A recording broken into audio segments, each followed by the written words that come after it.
for Calgary-Beddington.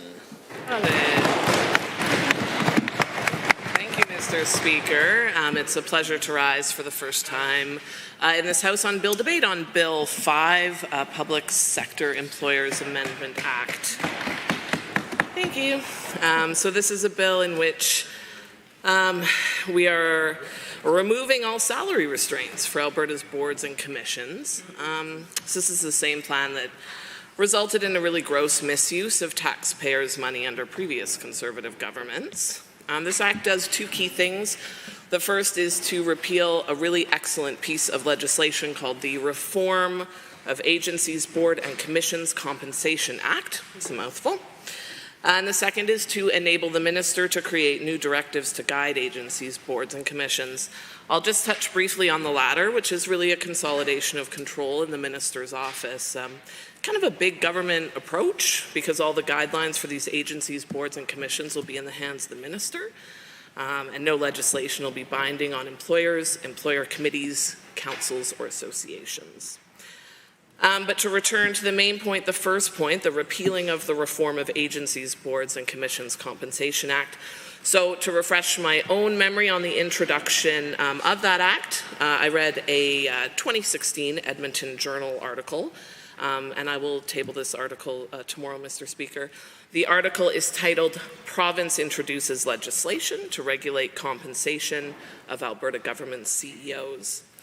Published on May 19th, 2016. So from the article, now, and this is a quote from the member for Calgary-Buffalo, "We are undertaking this action so we can get good information and be able to set a framework in place that we believe is in the best interest of tax-paying Albertans, but also in the best interest of the work the agencies, boards, and commissions are doing." The article goes on to note that if passed, it will allow the government to set or limit compensation or designated executives through the establishment of salary ranges and policies around benefits, bonuses, and severance. Well, it did pass, and we saw meaningful changes made in executive salary structures on these government agencies and boards. Yes, it's true that some people had to learn to adjust to a mere six-figure salary. I was curious what those salaries actually look like today. The member opposite who introduced this bill did so in the House yesterday with a claim that the existing legislation is restrictive. I mean, I would kind of hope so. And that it prevents institutions from attracting qualified staff. So what kind of paltry salaries must be on offer for these positions, I wondered. What does a director at the Alberta Petroleum Marketing Commission make? Well, it turns out it's well over $250,000. So that one rings in at about $350,000. At Alberta Innovates, a VP will pull in $250,000 and a nice $40,000 benefits package. An ASO VP makes a cool $400,000, but only $30,000 on that benefits package, folks. These aren't even these aren't even the highest salaries at these organizations, where a CEO making upwards of $500,000 a year isn't unheard of. To be honest, Mr. Speaker, reading through the Sunshine List was hard for me. So in my riding of Calgary-Beddington, I'm talking to folks who are making salaries much closer to the provincial average. And I was curious about that, so I browsed through the average median salary of the folks that I'm more likely to rub shoulders with. So a plumber can pull in around $70,000 a year. Pretty good. A paramedic around $90,000, a postal worker, and this is not an easy job by any stretch. Like, I cannot be the only person who turns into an indoor cat as soon as the first snow flies. Now, that postal worker is clearing under $60,000. Civil engineer. So the folks who make sure that the infrastructure of our lives stays standing, they have an average salary of $92,000. These jobs, they all require hard work. They require education, they require training, dedication, and the pursuit of excellence. Yes, we do. You know, another article, and this is one I read today, this was a CBC article just published last week on November 1st. And again, I'll table this article tomorrow in the House here. This article was titled, "New Bill Could Change Compensation for Alberta Public Sector Executives, Non-Union Staff." Now, in this article, the minister explains that the request he gets for more money comes particularly from post-secondary institutions. These are the institutions where we saw some of those executive salaries creeping up into that 7-figure range before the introduction of the Reform of Agencies, Boards and Commissions Compensation Act. You know, I've spent a bit of time on campuses recently. I had a chance to do some visits over the summer and into the fall. I really love connecting with students and getting to be back on the campus of my alma mater. And one thing that I didn't hear from that population was a lot of concern about the salaries of the executives. What I heard were concerns about the rising cost of tuition. Now, it's not clear how jacking up the salaries of university executives will address that. I heard about record high rates of food bank access for grad students. I heard about struggles to find housing. Yep.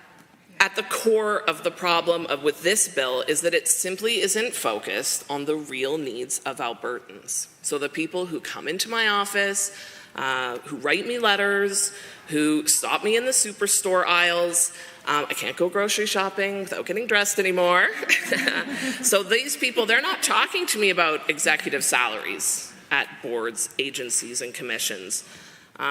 They're talking about pensions, though. Yeah. So they're telling me loud and clear about how they want their retirement to be secure. They're talking to me about housing, right? They're seniors who are on fixed incomes, who are facing rent increases of $200, $300, $400 a month. The kind of rent increases that mean that all luxuries are being stripped from their lives. Vacation plans are canceled. No little extra treats at the grocery store, right? No little block of brie anymore. The winter boots have to last another, and then another, and then another season. So, you know, families in my constituency, and certainly all of Alberta, want to see the government bring forward meaningful solutions to make life more affordable for them. Not to make life more affordable for hand-picked board members. Chew. And you know, I also want to raise that money really isn't the only thing, and is perhaps not even the most important thing to motivate workers. Some of you will know about this, certainly my colleagues with a background in psychology. This it's called self-determination theory. Okay, so self-determination theory is a framework for understanding human motivation. And what it says is that we have 3 main psychological needs to support optimal motivation in the workplace. And those 3 things are autonomy, competence, and relatedness, right? So that's having a sense of control and choice, feeling capable and effective in the workplace, and feeling connected and valued. So when we are solely looking at compensation for these roles at agencies, boards, and commissions, and not the workplace culture, I really have to ask myself, who are the people we want in these roles? Who should be running the show at our institutes of higher learning, at organizations like Alberta Innovates? Do we want people who are seeking out challenges? People who want to flex their capabilities? People who will learn and grow and foster environments of continuous learning and growth? Or are we simply looking for people who want a fat paycheck and a cushy benefits package?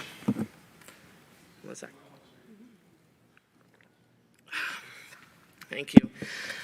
I would just like to end with a few numbers here, because these are some numbers that I think should be higher on the priority list for this government, rather than the sky-high rates they're paying their buddies. So $15, that's the hourly minimum wage in Alberta. Unchanged since the Alberta New Democrats heard the needs of Albertans and gave them a much-needed raise. $84,000, that's how much you need to earn in Calgary to be able to afford to pay rent. $553,000, that is the average home price in Calgary. With prices like that, only the board members whose pockets you're filling can afford them. So thank you, everyone. I would really encourage the members in this House to vote against Bill 5, Public Sector's Employee Review Act. Thank you for your time.